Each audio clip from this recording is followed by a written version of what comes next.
Hai Sobat Mamen, perkenalkan nama saya Bella Nagita dari Prodi Manajemen Fakultas Ekonomi dan Bisnis dengan NIM 2203043000.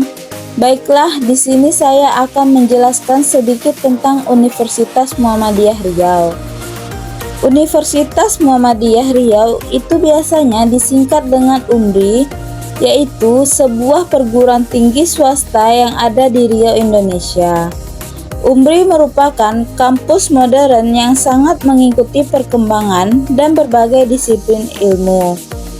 Universitas Muhammadiyah Riau atau biasanya dengan UMRI memiliki 8 fakultas dan 26 program studi dan didukung dengan laboratorium dan peralatan yang mendukung proses pembelajaran yang berkualitas. Kemudian, saya akan sedikit menjelaskan mengapa saya memilih prodi manajemen. Karena manajemen sendiri yaitu tentang soal pengembangan diri. Dengan mengambil prodi manajemen, tentunya bisa menciptakan pribadi yang lebih baik, lebih teratur, lebih rapi dan disiplin. Memiliki pribadi personal yang baik tentunya akan berdampak positif pada kinerja seseorang maupun dalam mengelola bisnis nantinya. Dan prodi manajemen Universitas Muhammadiyah Riau atau UMRI memiliki akreditasi B dan merupakan jurusan yang paling banyak diminati oleh mahasiswa atau mahasiswinya. Keunggulan dari prodi manajemen sendiri yaitu dapat belajar berbagai hal yang penting dalam mengelola sumber daya manusia. Dengan demikian, tentunya kita akan lebih paham terkait cara mengelola karyawan maupun memimpin perusahaan nantinya. Dan poin pentingnya, kita memiliki kesempatan untuk menjadi seorang pemimpin di dunia kerja.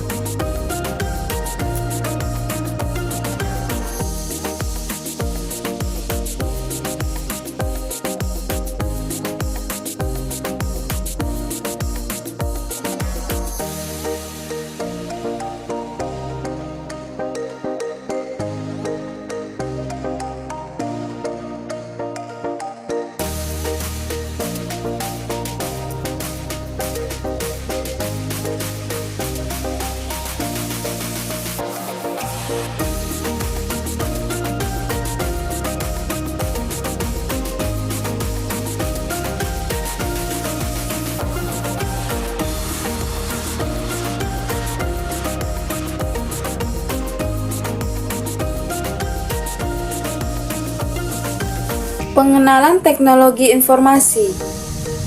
Pengertian teknologi informasi yaitu menurut William dan Sawyer 2007 berpendapat bahwa teknologi informasi adalah suatu teknologi yang merupakan hasil gabungan dari jalur komunikasi berkecepatan tinggi dengan komputasi atau komputer, yang mana jalur komunikasi tersebut membawa video, suara, dan data.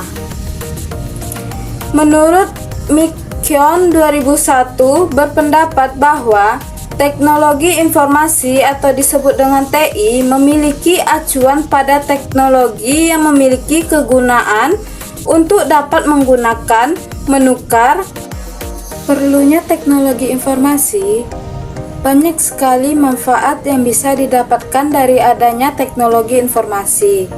Dari sekian banyak manfaat yang bisa didapatkan, beberapa antaranya yaitu yang pertama, lebih mudahnya dan cepat dalam melakukan proses komunikasi.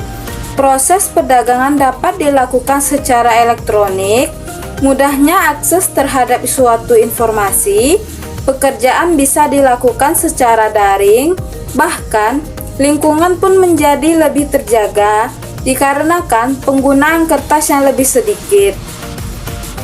Selain dikarenakan beberapa manfaat tersebut, penyebabnya suatu teknologi informasi menjadi sangat diperlukan juga dikarenakan tekanan akibat dari persaingan bisnis.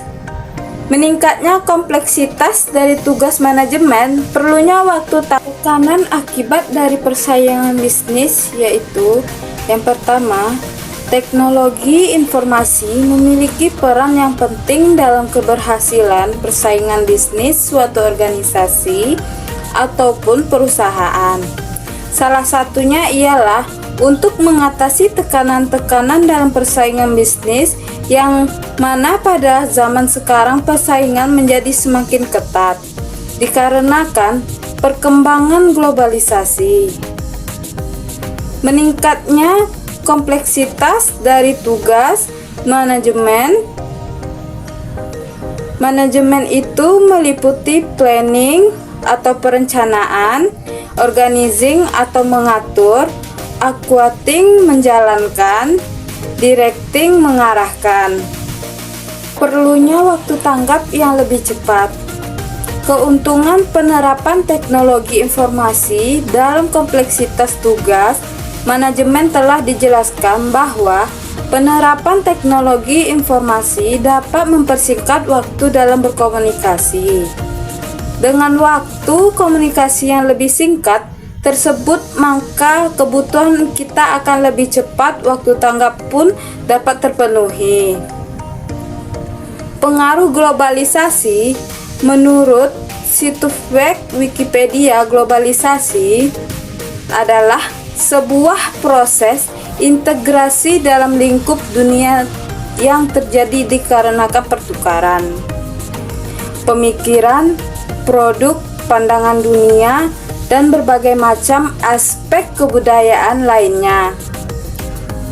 Dalam peristiwa globalisasi, salah satu yang menjadi faktor utama yang mendorong kesaingan bergantungan atau interdependensi budaya dan aktivitas ekonomi ialah penerapan dari teknologi informasi. Salah satu penerapan dari teknologi informasi tersebut ialah kemunculan internet. Dalam suatu era globalisasi, setiap aspek akan selalu berkembang tanpa batasan apapun, entah batasan waktu, jarak, tempat, ataupun batasan-batasan lainnya. Sistem informasi atau disingkat dengan SI, sistem menurut SID pada jurnal Computation and Business volume ke-7 2013, sistem yaitu kumpulan elemen-elemen yang terkait dengan tujuan akhir, yaitu tercapainya suatu tujuan. Sistem menurut Azhar Susanto 2013 pada bukunya yang berjudul Sistem Informasi Akuntansi. Sistem merupakan sebuah grup atau kumpulan dari bagian sistem atau komponen yang berupa fisik dan non-fisik yang menghubungkan untuk mencapai suatu tujuan. Data dan informasi. Data merupakan fakta yang dapat digunakan sebagai masukan agar menghasilkan sebuah informasi. Informasi merupakan kumpulan hasil dari kumpulan data yang telah diproses dan nantinya dapat membantu saat menentukan suatu keputusan. Informasi menurut Romney 2014, informasi merupakan data yang diolah agar dapat mempermudah dalam melakukan pengambilan suatu keputusan. Informasi menurut Dr. Denny Darmawan 2013, informasi yaitu hasil dari pemrosesan data, namun tidak semua hasil proses dapat dikatakan sebagai informasi. Data yang tidak memiliki arti, penjelasan atau makna bukan sebuah informasi bagi seseorang. Tujuan SI atau disebut dengan sistem informasi. Sistem informasi memiliki tujuan diantaranya adalah suatu sistem informasi yang baik harus relevan agar dapat memperoleh hasil yang bagus dalam menentukan suatu keputusan dalam sebuah kelompok. Tujuan SI atau disebut dengan sistem informasi, peranan sistem informasi yang sering kita jumpai dalam kehidupan sehari-hari. Contoh diantara yaitu sistem akademis berbasis website. yang dapat mempermudah kita untuk mengakses data terkait akademis. Sistem pemerintahan berbasis website atau e-government yang dapat memberikan layanan pemerintahan melalui internet. Sistem pertukaran data digital. Dengan menggunakan komputer, kita dapat bertukar data secara cepat. Sistem biometrik yaitu sistem yang dikembangkan untuk keamanan informasi dengan menggunakan pola wajah dan sidik jari agar tidak sembarangan. Nah, kita akan masuk ke materi kedua, perangkat keras komputer atau hardware dan perangkat lunak komputer atau disebut dengan software. Komponen hardware disebut juga perangkat keras yang di dalamnya terdapat input dan output. Perangkat input atau perangkat masukan adalah perangkat yang memiliki fungsi memasukkan data ke dalam sistem komputer. Berikut beberapa contoh perangkat input. Keyboard komputer adalah perangkat keras yang digunakan untuk mengetikkan huruf, simbol, dan sejenisnya. Yang kedua, mouse adalah perangkat kecil yang berguna untuk menggerakkan pointer dengan lebih efisien. Dan yang ketiga, mikrofon adalah perangkat yang digunakan untuk memasukkan suara agar dapat diproses oleh sistem komputer. Dan yang keempat, scanner adalah perangkat yang memiliki fungsi untuk menginput data seperti gambar. Unit sistem adalah perangkat pengelola data yang terdiri dari komponen elektronik. Sirkuit dari unit sistem yaitu terletak pada motherboard atau mainboard. Komponen utama motherboard adalah prosesor dan memori.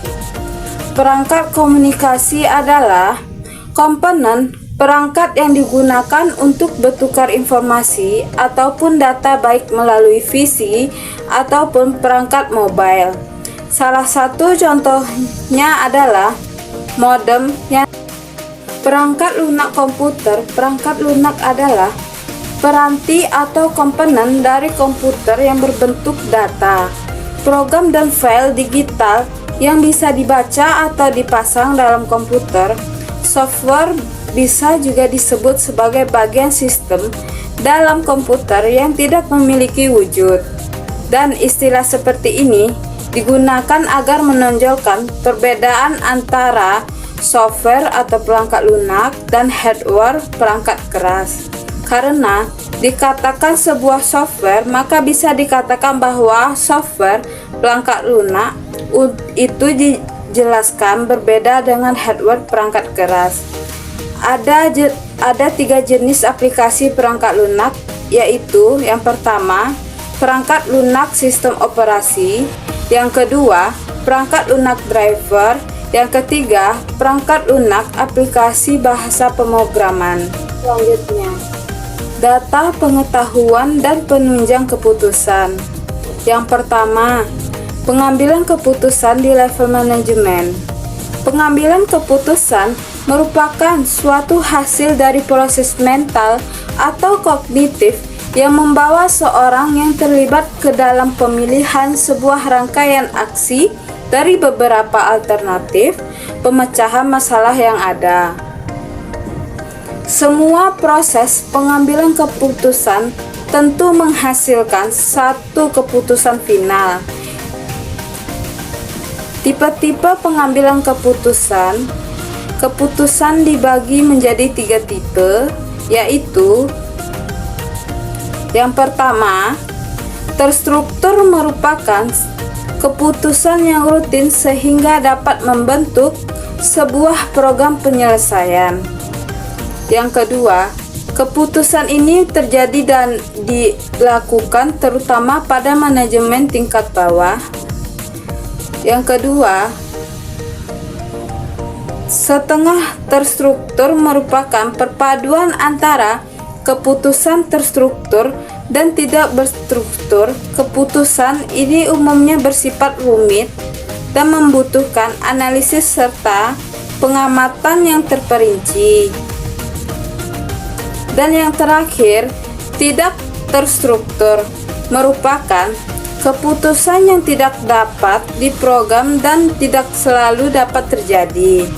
Keputusan ini dapat terjadi dalam manajemen tingkat atas. Jenis-jenis pengambilan keputusan di level manajemen.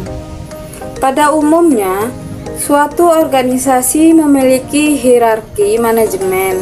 Secara klasik, hierarki ini terbagi atas 3 tingkatan, yaitu yang pertama, manajemen puncak, yaitu manajemen yang mengatur tentang masalah, perencanaan dan keputusan yang diambil memiliki karakteristik yang strategis. Yang kedua, manajemen menengah, yaitu menangani permasalahan pengawasan yang berfokus pada masalah administrasi dan berkaitan dengan pengelolaan sumber daya. Dan yang terakhir, manajemen operasional, yaitu manajemen yang terkait dengan kegiatan harian. Keputusan yang diambil pada manajemen ini disebut keputusan operasional. Yang kedua, sistem penunjang keputusan decision atau decision support system atau disebut dengan DSS. Dalam pengambilan keputusan, ada suatu sistem yang disebut sistem penunjang. Keputusan decision support system atau disebut dengan DSS, sistem penunjang keputusan merupakan sistem yang dapat membantu pada saat pengambilan keputusan dalam bisnis atau organisasi. Sistem penunjangan keputusan dapat digunakan pada tingkat manajemen, operasi, dan perencanaan. Sistem penunjang keputusan juga dapat digunakan untuk membantu mengambil keputusan dalam masalah yang memiliki kemungkinan berubah dengan cepat. Sistem penunjang keputusan dapat berupa komputer atau tenaga manusia atau kombinasi dari keduanya. Dari yang terakhir, data, informasi, dan pengetahuan.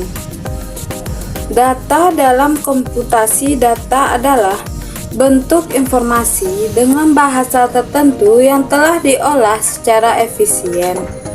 Dapat berupa subjek tunggal maupun subjek plural yang digunakan dalam suatu proses tertentu. Contohnya, data dapat berubah lembar absen mahasiswa dalam suatu perkuliahan. Informasi adalah hasil dari data yang telah diproses sedemikian rupa sehingga dapat memberikan pengetahuan kepada orang yang menerimanya. Informasi dapat dikatakan sebagai data apabila informasi tersebut dimasukkan ke dalam komputer dan jika ada data tersebut telah diproses, maka keluarannya akan bisa dikatakan sebagai informasi lagi. Informasi didapatkan dengan cara mengumpulkan sekumpulan data dan merubahnya menjadi sesuatu bentuk yang memiliki makna. Informasi adalah kesimpulan dari suatu data. Data adalah sekumpulan informasi yang tidak berkaitan yang membuatnya tidak mempunyai makna sampai data tersebut telah dievaluasi. Sebelum data dapat menyampaikan sesuatu kepada penerima, maka data tersebut tidak berguna. Pengetahuan memiliki 3, yaitu knowledge, information, dan terakhir data. Data dan informasi adalah dasar untuk pembentukan pengetahuan. Pengetahuan dapat didefinisikan sebagai informasi yang valid, kontekstual, relevan, dan dapat ditindaklanjuti. Dalam definisi yang lebih sederhana, pengetahuan adalah informasi yang dikodifikasikan. Selain itu, pengetahuan juga dapat diperlakukan sebagai objek yang dapat diperoleh, diintegrasikan dan disebarluaskan sebagai komoditas dan menjadi produk yang dapat diperdagangkan. Pengetahuan juga dianggap sebagai informasi dengan makna. Sekian dari saya tentang menjelaskan materi dari Manajemen Teknologi Informasi. Wassalamualaikum warahmatullahi wabarakatuh.